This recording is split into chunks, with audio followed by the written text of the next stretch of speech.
For today's video nga pala guys ay ipapakita ko sa inyo paano ang napakadali at mabilis na paggawa ng upuan.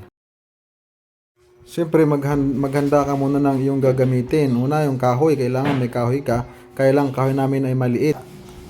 Dudugtungan namin yan mamaya. Panoorin nyo guys hanggang matapos. Makikita nyo kung gaano kasimple at kabilis at maganda ang pagkagawa ng upuan.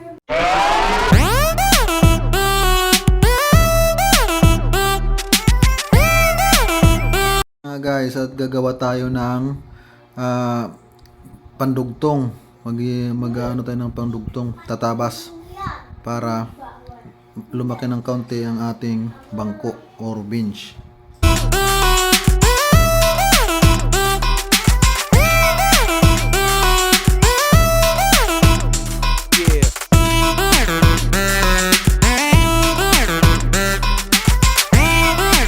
Ayan na guys, inuumpisan ko ng tabasin ang idudugtong natin kasi medyo maliit yung una nating nilinisan.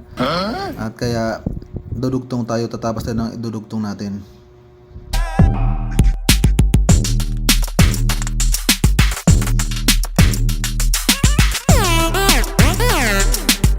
Naman guys, ipapakita ko sa inyo ang simpleng tips para tumibay at parang walang pinagdugtungan ang makikita nyo sa gagawin namin. Panoorin nyo.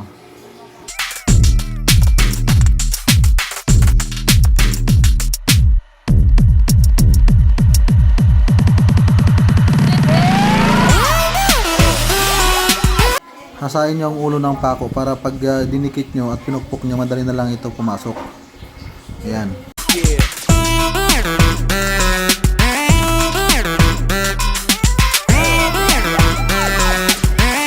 Para lalong tumibay ang pagdudugtong nyo, lagyan nyo ng stick wheel. Yan, napakatibay niyan.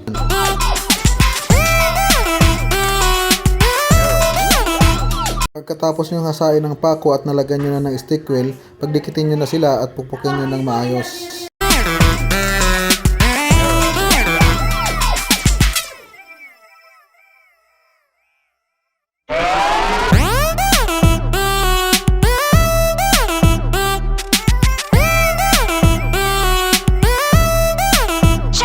Habang pinapatuyo nyo ang inyong kahoy, gumawa muna tayo ng kanyang mga paa at gamitan nyo ng eskwala para pantay-pantay lahat.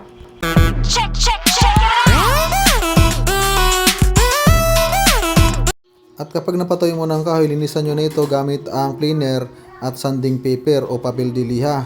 Kasabay ng mga paa nito at brace nito para ikabit mo na lang kapag malinis na lahat.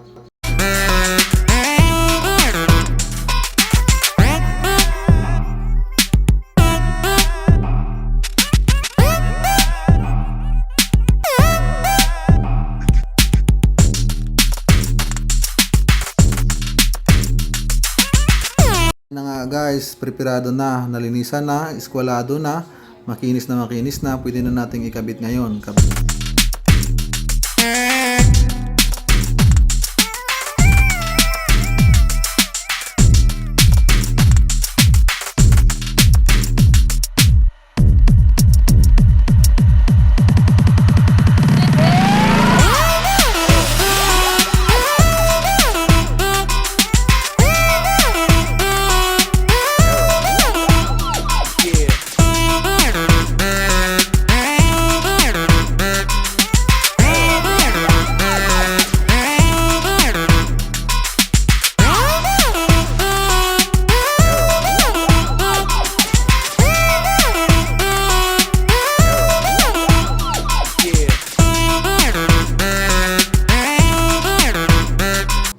At kapag nakaikabit na natin lahat ang mga paa nito at mga brace, kailangan natin masilyahin ito. Lagyan natin ng design. Gamit lang ang takip ng bote. Lihain din natin ang mga edges nito at o kaya naman ay katamin para naman hindi nakakasugat kapag tayo tumama dito. Putulan na rin natin ang paa nito at sukatin para pantay ang tayo at hindi naman pa giwang-giwang. Ayan guys, tapos na ang ating upuan. Ayan na. Maraming salamat guys sa inyong panonood at paki-like na lang po ang aking videos at paki-follow na rin po